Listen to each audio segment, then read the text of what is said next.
मेरे सभी प्यारे मित्रों का तहे दिल से वेलकम है, स्वागत है आपके अपने channel S R J mathematics पर। दोस्तों, जैसा कि मैंने बताया था आपको कि क्लास 9th का भी कंटेंट यहाँ पर आपको मिलने वाला है। तो जितने भी आपके क्लास 9th के कॉन्टेक्ट के स्टूडेंट या क्लासमेट्स जो भी हैं, उन सभी को ये क्लास शेयर कर देवे। सबसे पहले मैंने कहा था कि महत्वपूर्ण जो फॉर्मूले होंगे अपनी पूरी बुक के, एक भी फॉर्मूला या डेफिनेशन अपन इस क्लास में छोड़ने वाले नहीं है। तो पहली जो क्लास थी मैंने 9-10 मिनट की डाली थी, और मैंने कहा था कि बाकी के जो होंगे वो अगली क्लास में कंप्लीट करेंगे। ठीक है, तो उसी को कंटिन्यू करते हुए आगे अपन बढ़ते हैं। तो यहां पर जो है हम चल रहे थे त्रिभुज के अंदर, कि त्रिभुज किसे कहते हैं? तीन रेखाखंडों से घिरी बंद आकृति को त्रिभुज कहते हैं। और त्रिभुज भुजाओं के आधार पर तीन प्रकार के होते हैं, भुजाओं के आधार पर तीन प्रकार के होते हैं, और प्लस कोणों के आधार पर तीन प्रकार के होते हैं। इनका अपन ने अध्ययन किया था। ठीक है, तो आगे बढ़ते हैं। हाँ जी दोस्तों, त्रिभुज की बात कर रहे थे, जिसके अंदर यहां पर कुछ परिभाषाएं भी होती है कोण। जैसे एक आता है शीर्षाभिमुख कोण। क्या आता है? शीर्षाभिमुख कोण। शीर्षाभिमुख कोण क्या होता है? जब दो रेखाएं एक दूसरे को काटती हैं तो उनके सम्मुख कोण क्या होते हैं? बराबर होते हैं। और शीर्षाभिमुख शीर्षाभिमुख कोण कहलाते हैं। आया समझ में दोस्तों?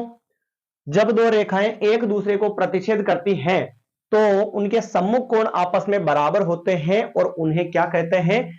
शीर्षाभिमुख कोण कहा जाता है। चलिए दोस्तों, अगली परिभाषा की बात करते हैं। तो अगली जो परिभाषा होगी, पूरक कोण। पूरक कोण, जब दो कोणों का योग क्या हो जावे? 90 डिग्री हो तो वे पूरक कोण कहलाते हैं। जब दो कोणों का योग जो है कितना हो जावे? 90 डिग्री हो जावे, तो वो क्या कहलाते हैं? पूरक कोण कहलाते हैं। क्लियर मामला? चलिए आगे बढ़ते हैं। फिर आता है समपूरक कोण। क्या आता है दोस्तों? समपूरक कोण। पूरक कोण में तो योगफल 90 डिग्री होता है, तो समपूरक में कितना होगा? 180 डिग्री हो जाएगा। ठीक है ना? तो लिखेंगे जब दो कोणों का योग 180 डिग्री हो, 180 डिग्री हो तो वे समपूरक कोण कहलाते हैं। तो वे क्या कहलाते हैं? समपूरक कोण कहलाते हैं, जब दोनों कोणों का योगफल 180 डिग्री हो। वैसे पूछा भी जाता है दोस्तों, आपको पता होना चाहिए, पूछ ले। जैसे प्रश्न आ जावे, पहला समपूरक कोण 30 डिग्री है,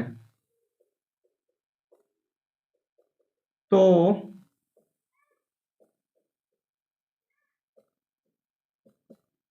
दूसरा संपूरक कोण बताना है।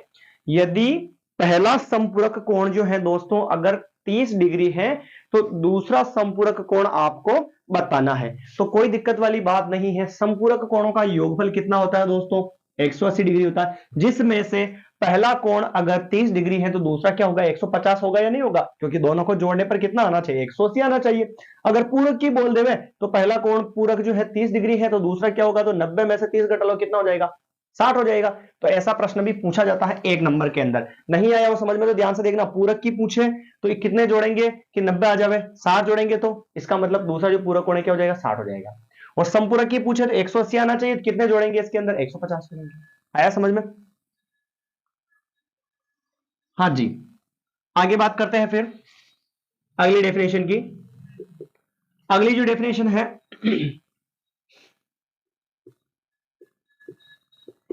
न्यून कोण त्रिभुज नहीं आया, न्यून कोण आया इसके अंदर। क्या आया? न्यून कोण आया, यानी कि वह कोण जिसका वह कोण जिसका वह कोण जिसका मान 0 व 90 डिग्री के बीच में हो। वह कोण जिसका मान 0 डिग्री से 90 डिग्री के बीच में हो, यानी कि 0 और 90 के बीच में कोई भी कोण होगा तो वो क्या कहलाएगा? न्यून कोण कहलाएगा। आया समझ में? चलिए आगे बढ़ते हैं, फिर आगे वाली बात करते हैं अपन। तो आगे क्या है? न्यून कोण की जगह फिर लिख देते हैं सम कोण। वह कोण जिसका मान क्या हो? 90 डिग्री हो। वह कोण जिसका मान 90 डिग्री हो तो वो क्या कहलाएगा दोस्तों? समकोण कहलाएगा। आगे बढ़ते हैं, फिर आता है अधिक कोण। वह कोण जिसका मान 90 डिग्री से 180 डिग्री के बीच का हो, यानी कि 90 डिग्री से तो होना चाहिए दोस्तों अधिक, और 180 डिग्री से क्या होना चाहिए दोस्तों? कम होना चाहिए। तो वो कौन सा कोण कहलाता है? अधिक कोण कहलाता है। आया सभी को समझ में? चलिए अगली डेफिनेशन या सूत्र की बात करते हैं। तो अगला जो है वो आएगा अपना चतुर्भुज। चतुर्भुज 4 रेखाखंडों से घिरी बंद आकृति को चतुर्भुज कहते हैं। 4 रेखाखंडों से घिरी बंद आकृति को क्या कहते हैं दोस्तों? चतुर्भुज कहते हैं। फिर आगे, चतुर्भुज के चारों कोणों का योग जो होता है वो 360 डिग्री होता है। चतुर्भुज के चारों कोणों का योगफल कितने डिग्री का होता है? 360 डिग्री का होता है। फिर अगला जो है पाई, इसे बोलते हैं दोस्तों पाई। पाई का मान या तो होगा 22/7 या फिर माय डियर स्टूडेंट 3.14। ये हम लिखते हैं। एक नंबर में पूछ सकता है तो आपको याद होना चाहिए। वैसे तो आप सवाल किए होंगे आपने, तो आपको पता ही होगा। कोई दिक्कत है क्या? यहां तक नहीं है? फिर आगे और भी है अभी तो। मूल बिंदु के निर्देशांक, मूल बिंदु के निर्देशांक होते हैं 0,0। मूल बिंदु जो है उसके निर्देशांक कितने होते हैं दोस्तों? 0,0 होते हैं। ये हो गई परिभाषाएं, तो इनको नोट कर लीजिएगा, आपको याद होनी चाहिए। कहीं ना कहीं आपके एग्जाम में यहां से पूछी जाएगी परिभाषाएं। ठीक है, आगे कंटिन्यू करते हैं। इसको मिटा दूं मैं पहले।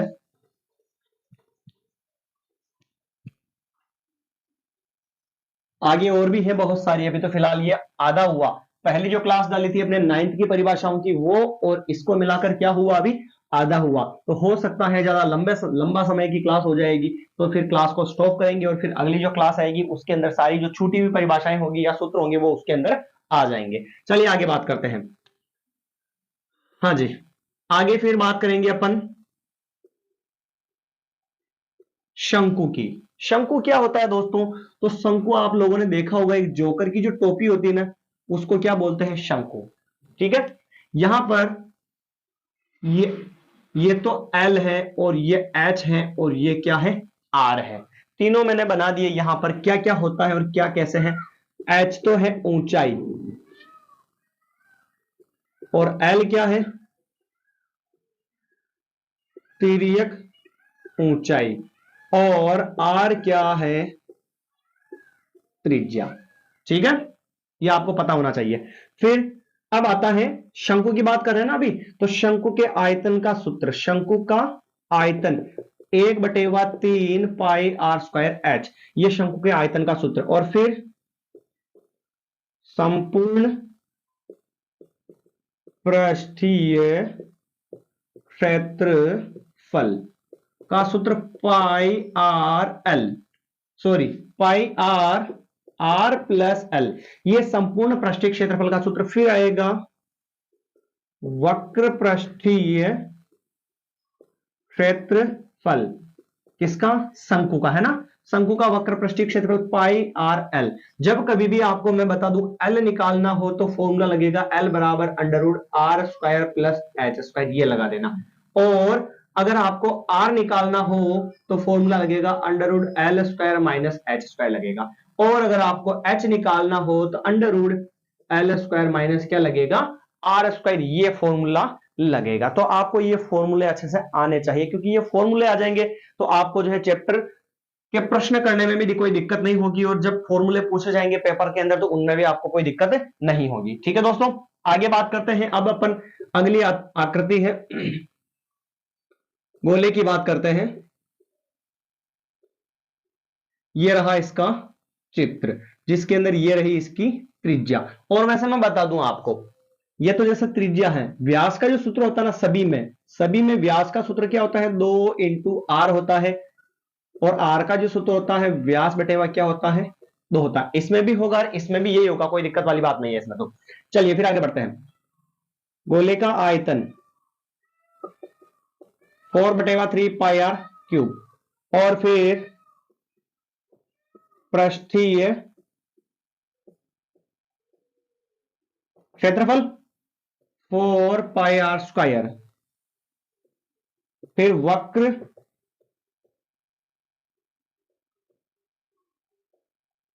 पृष्ठीय क्षेत्रफल, वक्र पृष्ठीय क्षेत्रफल वो हो जाएगा 2 पाई आर स्क्वायर। इसको एक बार मैच कर लीजिएगा बुक में, कहीं पर भी शायद दिक्कत हो सकती है इसमें।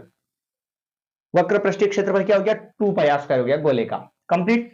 फिर व्यास का हो ही गया और इसका भी हो गया, आयतन हो गया, चलो बस कंप्लीट ये मामला यहां तक। फिर आता है अर्धगोला, यानी आधा कर दे उसको, यानी कि ये कटोरा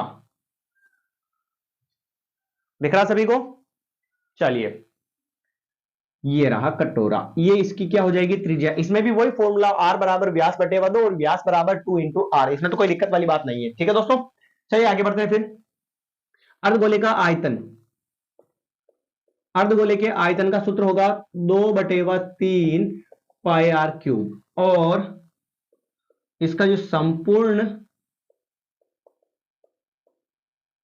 पृष्ठीय क्षेत्रफल जो होगा वो होगा इसका 3 पाई आर स्क्वायर, और इसका जो वक्र पृष्ठीय क्षेत्रफल जो होगा ना वो होगा 2 पाई आर स्क्वायर। कोनो समस्या है क्या भाई यहां तक, आपको कोई दिक्कत है, नहीं है। चलिए फिर आगे वाली आकृति की बात करते हैं। आगे वाली जो आकृति है वो है यहां पर बेलन। हालांकि बेलन तो अलग टाइप का होता है, पर इसे बोलेंगे बेलन। जो एक ड्रम या कोठी जो होती है ना, खोटी खोटी बोलते हैं सर, ड्रम, वो यहां पर ये इसकी क्या हो जाएगी, आर, ये भी इसकी क्या हो जाएगी, आर, और ये इसकी क्या हो जाएगी, एच हो जाएगी।